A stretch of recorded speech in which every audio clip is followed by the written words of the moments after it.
मैं अध्यापक भर्ती 2022 लेवल 2 की अभ्यर्थी हूँ। मैं माननीय मुख्यमंत्री भजनलाल जी शर्मा एवं शिक्षा मंत्री जी से विनम्र अनुरोध करती हूँ कि आप हमारी पीड़ा को समझिए।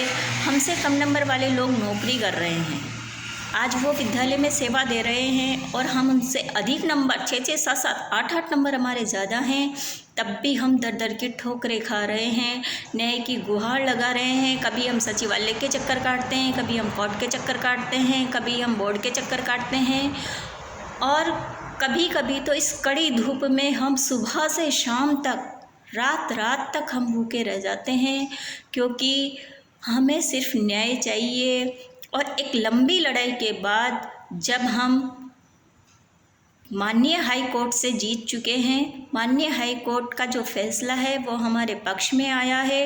माननीय हाई कोर्ट ने आदेश दिए हैं कि 2 महीने के अंदर इनको नियुक्ति प्रक्रिया में शामिल किया जाए और हम ज़्यादा अभ्यर्थी नहीं हैं, हम मात्र 700 अभ्यर्थी हैं। हमारे ऐसे कई साथी हैं जिनको इस नौकरी की सख्त आवश्यकता है। हम ये नहीं कहते कि आप कम नंबर वालों को हटाइए, लेकिन आप हमें भी न्याय दीजिए।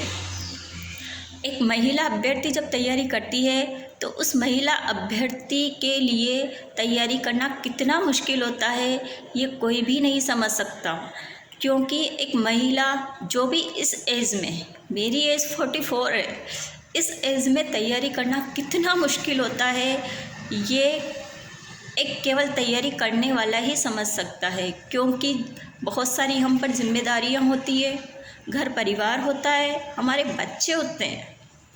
मैंने इस तैयारी के लिए एक ऐसा फेज जिया है, इतना संघर्ष किया है कि उस संघर्ष को यदि मैं बताना चाहूँ तो शायद बहुत समय लग जाएगा, लेकिन मेरे संघर्ष की कहानी बहुत लंबी है।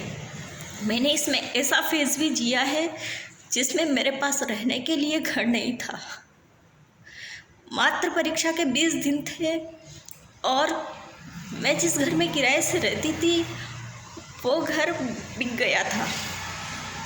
मुझे घर छोड़कर पीहर जाना पड़ा। बहुत मुश्किल से मैंने इस लेवल तक तैयारी की थी। एक मेरे सपनों को एक दिशा मिली थी। मुझे लगा था कि मैं अब मुझे वो मिल जाएगा जो मुझे चाहिए। मेरी बेटी ने बहुत मेहनत की थी मेरे साथ, उसने पूरा घर संभाला, तब जा कर के मैंने तैयारी की। मतलब मैंने कई ऐसे फेज जिए हैं इस भर्ती के अंदर जो मैं आपको नहीं बता सकती, लेकिन फिर भी मैं आपसे गुजारिश कर सकती हूँ कि आप हमें न्याय दीजिए। अब मैं तैयारी करने की पोजीशन में नहीं हूँ, मैंने तैयारी छोड़ दी है। अब मुझसे तैयारी नहीं हो पा रही है क्योंकि उन परिस्थितियों का मैं दोबारा सामना नहीं कर सकती। मेरी आपसे विनम्र अनुरोध है, आपसे गुजारिश है कि आप प्लीज़ हमें न्याय दीजिए। आप निदेशालय को निर्देशित कीजिए, आदेशित कीजिए कि वो हमें जल्दी से जल्दी नियुक्ति प्रक्रिया में शामिल करें, अपनी प्रक्रिया को शुरू करें और इन 2 महीने के अंदर हमें नियुक्ति दी जाए। मैं ये झूठी कहानी नहीं सुना रही हूँ, इसकी एक एक बात सच है, मेरे आंसू सच है, सब कुछ सच है। प्लीज़ आप हमारी बात को सुनिए, मेरे सभी साथियों को न्याय दीजिए। धन्यवाद।